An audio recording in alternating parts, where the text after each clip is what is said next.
Uma casa de apostas feita para você, torcedor paranaense. A Bplay Paraná chegou como parceira do canal 3 Pontos para trazer para você as melhores odds, os melhores mercados para que a gente possa se divertir junto.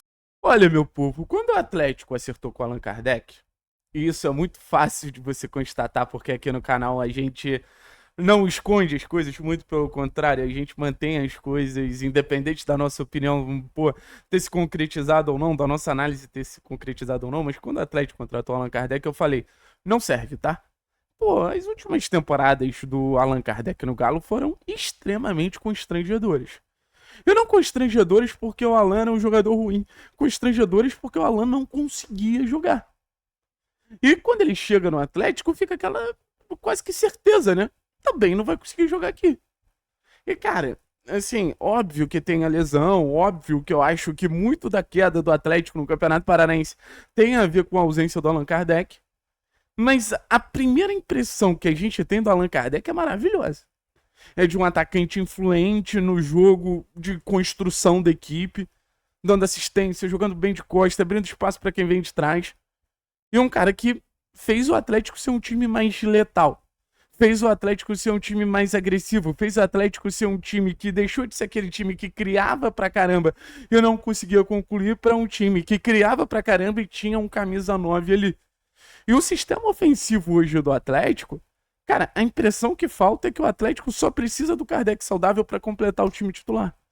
Porque o sistema ofensivo do Atlético tem um excelente camisa 10, que é o Bruno Zapelli, tem dois bons pontas em Velasco e Luiz Fernando, dois jogadores que geram muito jogo, o Zapelli não precisa nem falar. Então só precisa desse camisa 9 que entregue, óbvio, esse jogo coletivo de abrir espaço, jogar de costas, fazer pivô, que isso tudo é muito importante.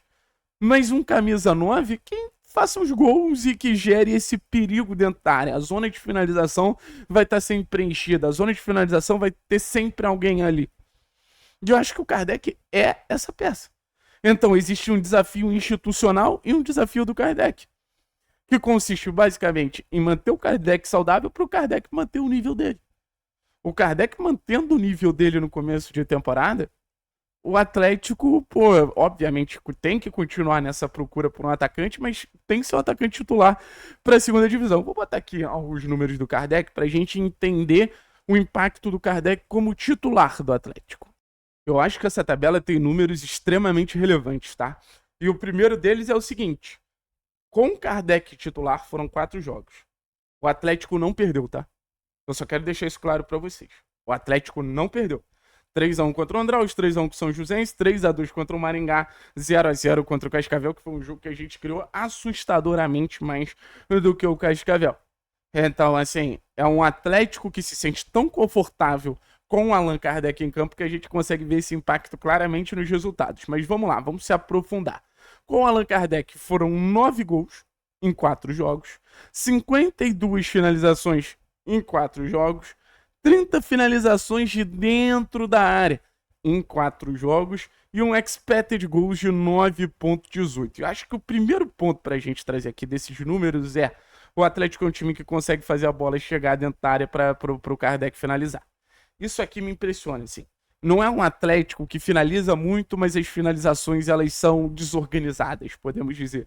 Muito pelo contrário. É um Atlético que consegue levar essa bola até onde o centroavante está para o centroavante executar da melhor maneira possível. Então, ponto positivo pro coletivo do Atlético abraçando o Allan Kardec. Outro ponto, expected goals, 9.18, gols 9.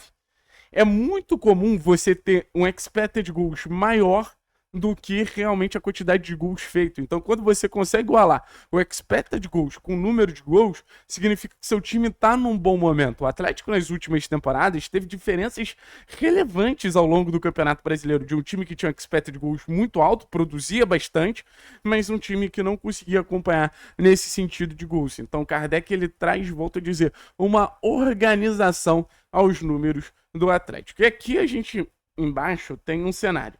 Média do Atlético no campeonato de gols, 1.53. Média com Allan Kardec, 2.25. Olha como a média melhora, olha como a média é potencializada. Aí você vai me falar, pô, Thiago, mas na questão de finalizações e finalizações na área, o Atlético ele tem números basicamente iguais. Tem. porque são números que fala muito mais sobre o processo criativo do Atlético, e eu acho que é uma boa notícia porque você faz ter certeza ali que o processo criativo do Atlético, com Kardec ou sem Kardec, continua levando essa bola para uma condição de pô, ter o centroavante ali finalizando, ter o centroavante chutando a gol, mas aí entra o outro ponto. A média de gols com Kardec é maior e o expected goals é maior. O Atlético é um time mais perigoso, o Atlético é um time mais letal com o Allan Kardec em campo. Então, assim, essa tabela mostra como, primeiro de tudo, uma casa de apostas feita para você, torcedor Paraná. Eu mudo aqui da cena do OBS, eu sempre me enrolo. Primeiro de tudo, eu acho que a gente tem ali no Allan Kardec um jogador que, cara, a gente precisa deixar em forma. Desculpa, hoje o Atlético precisa do Allan Kardec. Pode ser uma frase muito forte, pode ser uma frase que representa muita coisa, pode ser uma frase muito, assim, pô, significativa para um jogador que atuou tão pouco nas últimas temporadas, mas o Atlético precisa do Allan Kardec. E, assim, quando a gente fala de Mingote, quando a gente fala de Maranhão, quando a gente fala de Anselmo Ramon, o Atlético entendeu algo que eu acho muito legal. O Atlético entendeu que é esse o perfil de centroavante que ele precisa. Ponto. É esse o perfil de centroavante que hoje o Atlético tem como ideal para jogar junto com o time. Obviamente com esse poder de finalização que o Kardec oferece, mas um poder de jogo coletivo. O funcionamento ofensivo do Atlético não funciona para o Kardec, funciona com o Kardec. Essa que é a grande diferença, por exemplo, do Kardec para o Maestrani. O Maestrani precisava que o time funcionasse para ele, o Kardec funciona com o restante dos jogadores. Então essa característica de jogo de costas, de capacidade de imposição física para fazer um bom pivô, é uma característica que acho que a gente não pode abrir mão, exatamente igual a capacidade de finalizar de uma equipe. Então, assim, eu sou fechadaço com o Kardec. Eu acho que achar um 9 tão bom quanto o Kardec a gente não vai achar. O grande ponto, volto a dizer, é manter um Allan Kardec saudável. Mantendo o Allan Kardec saudável, eu acho que a gente tá numa condição muito boa para a temporada, sabe? E que o Allan continue, obviamente, interagindo, gerando jogo junto com os nossos outros jogadores, porque o Allan nunca foi aquele 9. O Allan era muito mais um cara que flutuava. O próprio Barbieri já falou que o Allan já chegou a jogar de segundo atacante. Então, assim, que a gente tenha ali o Allan saudável. É um dos meus maiores desejos para a Série B. E óbvio, o Atlético contratar condizente com as características do Allan. Eu acho que isso é um ponto. E também tentar trazer jogadores de alternativas, né? Porque, por exemplo, eu acho que um Allan Kardec e Matheus Moraes ia dar certo pra caramba, igual Matheus Moraes e Maranhão deram certo ao longo do Campeonato Paranaense com a camisa do Maringá. Eu acho que o próprio Allan, com o Luiz Fernando jogando ali por trás dele também, acho que já demonstrou dar certo em alguns momentos. Teve bons momentos ali contra o Maringá, lá em Maringá, enfim. Valeu, pessoal. Tamo junto, é nóis.